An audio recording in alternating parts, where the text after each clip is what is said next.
Hey guys, welcome back to my channel. If you're new here, my name is Tanya, and today I'm going to do a reaction video for you. So today's video is by the channel called OzGeology, which I've reacted to before. And this video is called Western Australia's Hidden Grand Canyon. And I know about this only because there have been one or two videos where people were either hiking or it was like a video that showed like different areas of this region where they showed a sign that said Grand Canyon on it. And I remember mentioning it like, oh, you guys have a Grand Canyon too. And then so OzGeology posted this video yesterday, and I thought it would be really cool to react to, just to learn about your guys's Grand Canyon versus our Grand Canyon, you know, like, I don't know if it's similar at all. I don't know anything about, there's Pika. I don't know anything about your Grand Canyon, so I'm going to learn everything there is to know about it. Well, maybe not everything there is to know, but learn a lot about it in this. Personally, I have never been to the American Grand Canyon. I have never really had any interest in going to the Grand Canyon.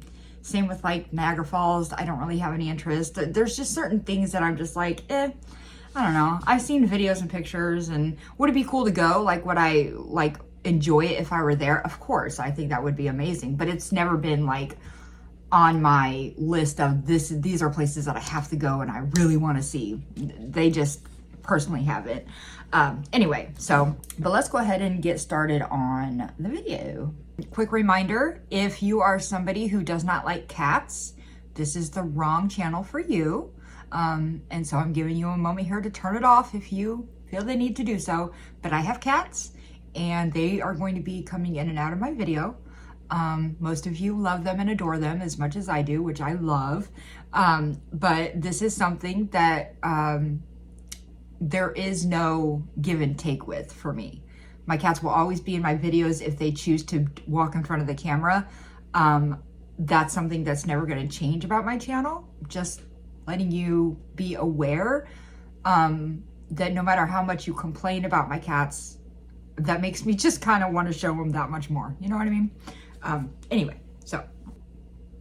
Just off the coast of Perth, beyond where the Indian Ocean darkens to cobalt blue, there lies a colossal scar cut deep into the seafloor. Alright, I just got turned up for a second here. A canyon so vast, it rivals the Grand Canyon of Arizona in scale, yet almost no one on land has ever seen it. So it's called the Perth Canyon, and while it sits just 50 kilometres west of the city, you could live your whole life in Western Australia and never realise that one of the country's largest geological features lies right offshore. The story of this canyon, however, stretches far beyond Perth's skyline. It begins in the age of dinosaurs, during a time when Australia was still welded to India and Antarctica, and the continents were about to tear themselves apart. To picture the Perth Canyon, imagine standing on a desert plain, except it's submerged beneath hundreds of metres of water. Now carve into that plain a gorge that starts at about 180 metres deep, right at the edge of the continental shelf, and runs for 120 kilometres out to sea, plunging down to almost 4,500 metres. That's a drop greater than Mount Kosciuszko is tall. Flanks are steep and sometimes nearly vertical, with vast terraces and sharp scarps that catch the light in multi-beam sonar images like cliffs on Mars. These walls are cut into ancient rock that record hundreds of millions of years of Western Australia's geological history, the last remnants of when this part of the continent was alive with tectonic energy. To understand how such a giant canyon came to be here, we have to rewind the geological clock roughly 100. Things like this are so interesting. You know, like the older you get, the more you're interested in learning things that you just never thought you would ever care about, you know? But it is really fascinating how, you know, so many of these things are formed, you know, in Australia, in America, in wherever. It's just amazing how over millions and millions of years like these things form. It's just fascinating. 40 million years, to the time when Australia was breaking away from India.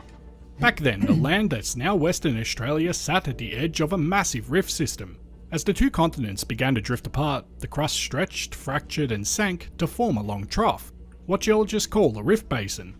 The Perth Canyon sits within one of these rifts, known as the Vlaming Sub-Basin, which is part of the larger Perth Basin. Faults, deep cracks in the crust, formed as the land stretched and thinned. Over millions of years, sediments filled these depressions, Sandstones, mudstones and limestones washed in from rivers and deltas that once drained the Australian interior. It was a broad, shallow continental shelf that periodically rose and sank with changes in sea level. Rivers carved valleys into the soft sediments, shaping the groundwork for what would eventually become the Perth Canyon. One of these rivers, the ancient ancestor of today's Swan River, likely played a starring role. When sea levels fell, the river extended far out across the continental shelf, cutting into it like a knife through butter and carrying its sediments and freshwater far beyond the modern coastline.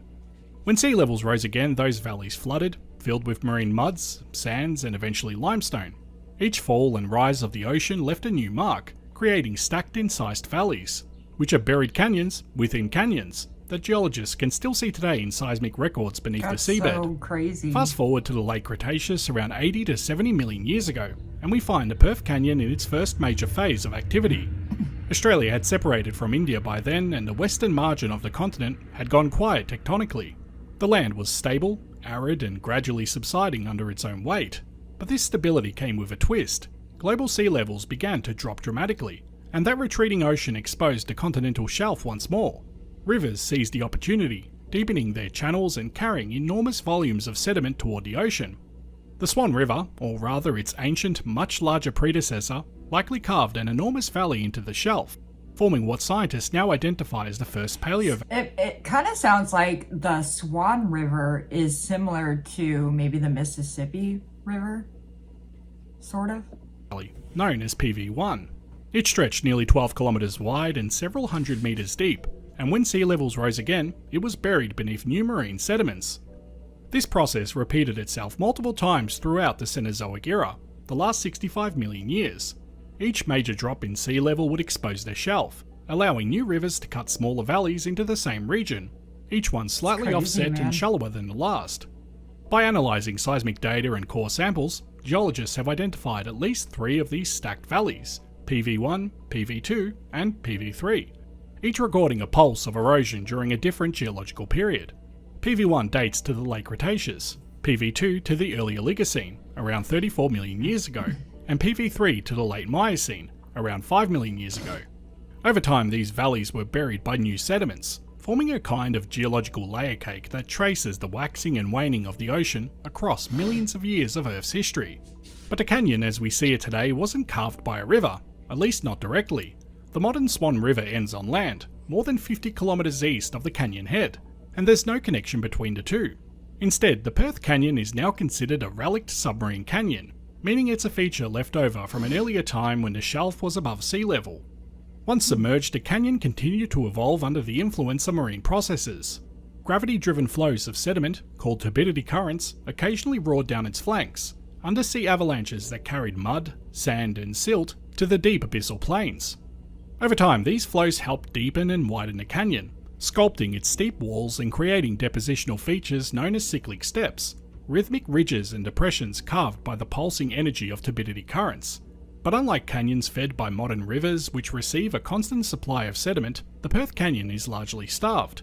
Its slopes are stable, its fan deposits are thin, and turbidity currents are rare events today.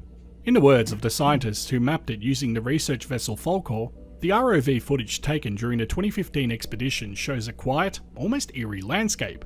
The walls rise hundreds of meters, laid with pale mudstones and chert.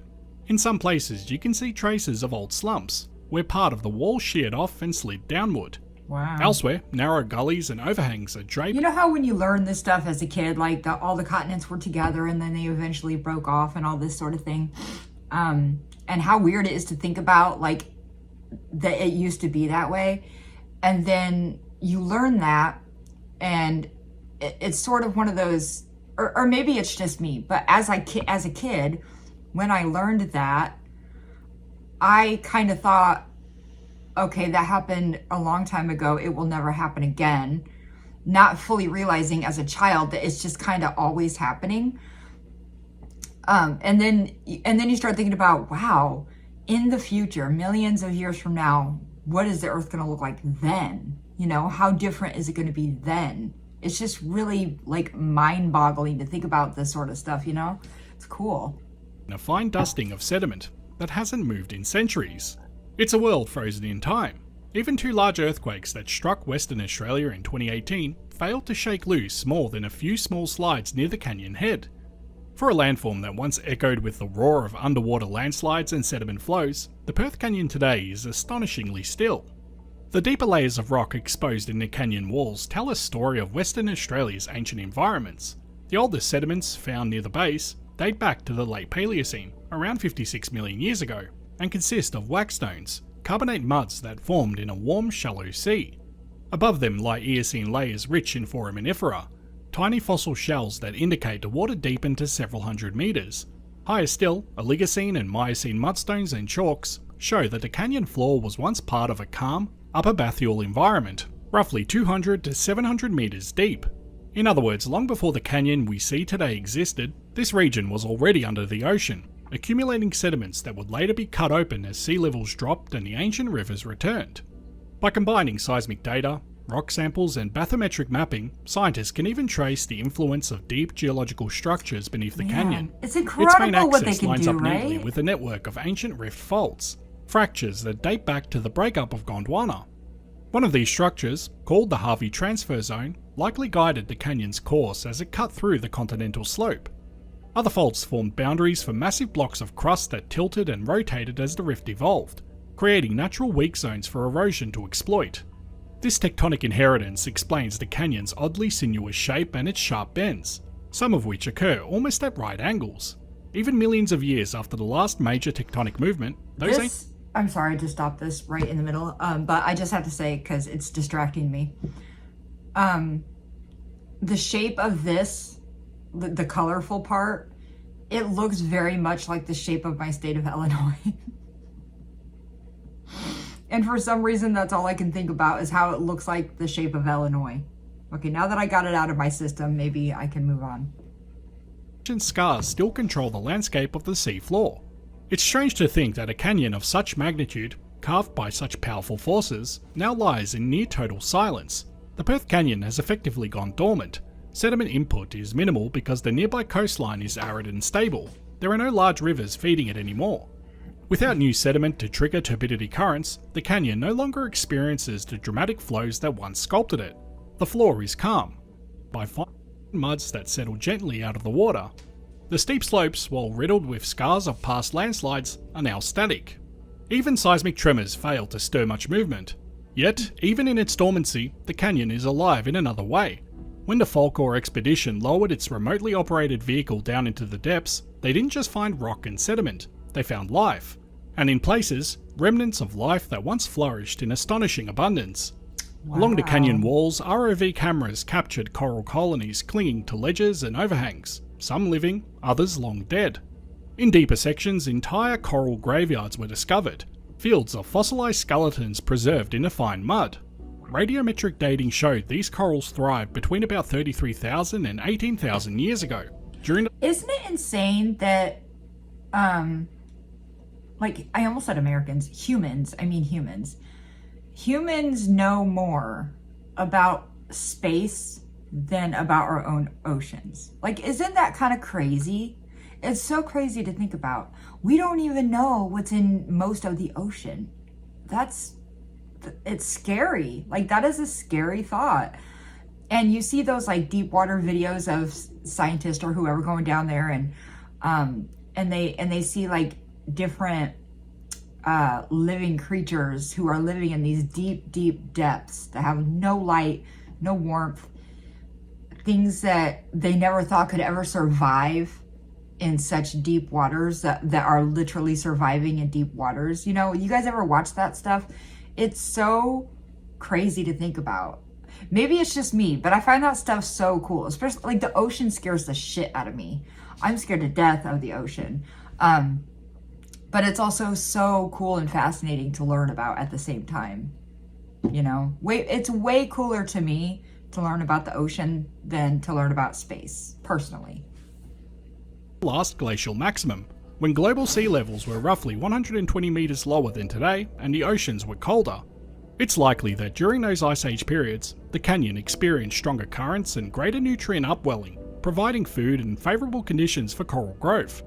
When the climate warmed and sea levels rose, those conditions changed, and the coral ecosystems dwindled. Today, only scattered survivors remain, along with the bones of their ancient reefs.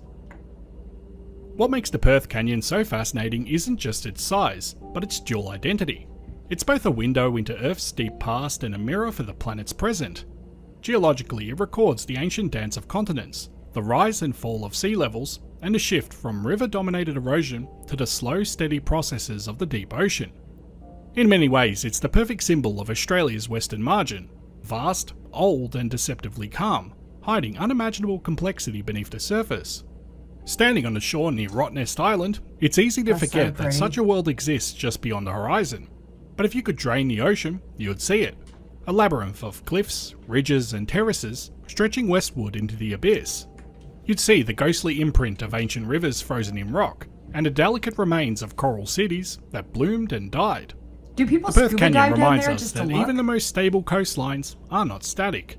Beneath the is waves, it the too Earth's deep? memory is etched in stone, waiting for us to explore it, one ROV dive at a time. I hope you found this as interesting as I Oh, did. right. You probably need a And as submarine. always, thanks for watching.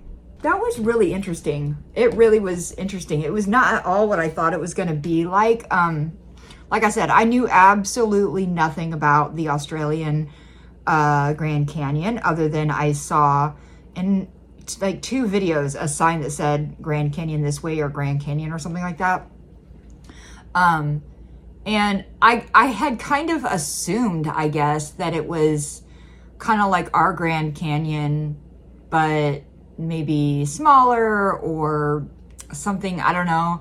I had no idea it was underwater. Like that blows my mind. And it makes sense and it's really cool, but I just had no idea. Like, that's so cool to learn about. It's just amazing the things that I'm learning about your guys' country. And also, I have to say, sometimes I get people, not all the time, but every once in a while, I get people who comment and say, wow, I didn't even know that about my own country. And they're learning stuff, through these videos too, which I think is so cool. Like, I love that. I think that's so awesome. And that reminds me, actually, I got this comment yesterday. And I can't answer for everybody. Everyone has their own reasoning why they like to watch reaction channels. I can comment for myself, and I can tell you that I enjoy watching people react to America because I enjoy to see their reactions when they learn something that they did not know about our country. It's fun to watch those reactions. It's just fun. It's fun to see people learn something about your home, that something you've probably known your whole life and someone's just now learning it and you're watching them learn it for the first time. And it's just so fun to watch, it's just fun. And maybe you guys can, like, if you want to put in the comments, telling these people that think stuff like this, why you enjoy reaction channels. I don't know why people watch me specifically. I just know why I watch the reactors that I watch. And that's all I can answer for. But anyway, that was actually a really super interesting video, and I'm glad that I decided to react to it. If you learned anything about the Australian or Western Australia Grand Canyon in this video, let me know. I'd like to know if anyone else learned something new in this too, besides just me. But yeah, if you enjoyed it, please give it a like, subscribe if you haven't done that yet, and I'll see you next time.